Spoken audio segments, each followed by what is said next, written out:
நண்பனுக்கு 60. ஆம், எமது அருமை 43 வருட நண்பனுக்கு 60. எழுத்தாளர் நண்பன் கௌதமனுக்கும் 60. அன்னவர் இடமிருந்து அலைபேசி அழைப்பு வந்தது. திருக்கடையூர் செல்ல ஓர் அழைப்பு என நான் எண்ணினேன்.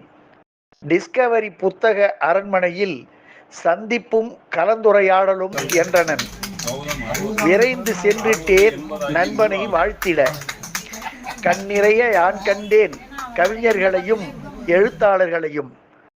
கலந்துரையாடலில் கலந்தன பல கவிகளும் எழுத்துக்களும். ஆரோக்கியமான அற்புதமான ஓர் சந்திப்பு. மட்டற்ற மகிழ்ச்சி கொண்டேன் நண்பா நின் எளிய நிகழ்ச்சி கண்டு. அகம் மகிழ்வு கொண்டேன் நண்பா நின்னுடன் நான் இருக்கையில். என் நிலையிலும் தன்னிலை மாறா தகுதி நிறை நண்பன் நீ. மற்றவர் சொல்லிடின் மாறிடுமோ நின்னிலை. நிலையெல்லாம் நீராயிருப்பினும் தாமரை இலையின் நிலையென்றோ நின்னிலை.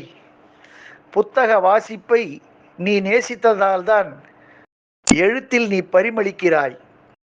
எழுத்தினில் நீ மூழ்கினாலும் இயங்கினாலும் பின்புலமாய் மின்புலமாய் உம்மை இயக்குவதெல்லாம் உம் இல்லத்து அரசிதானே. விழிவதும் எழுவதும் விழுவதும் எழுவதும் நாவல் எழுதினி எமது நெஞ்சினில் நின்று விட்டாய். ஜே.கே. சார். ஜே.கே. என்ற ஈரெழுத்து ஆளுமையை சார் என்ற எழுத்தால் அலங்கரித்தவன் நீ.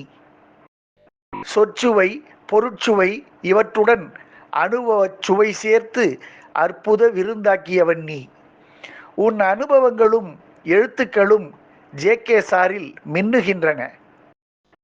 ஜே.கே. சாருடன் அனுபவங்களை நீ பகிர்ந்தமையினால் எங்களின் ஆனந்தம் பன்மடங்கு ஆகிறது.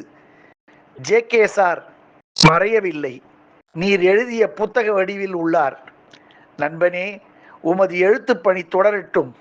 எழுத்தாளர் கௌதமனின் புகழ் பரவட்டும். நண்பனே, நீ வாழிய பல்லாண்டு பல்லாண்டு வளமுடன் நலமுடன். என்றும் நட்புடன் இராம சோமதேவன். நன்றி, வணக்கம்.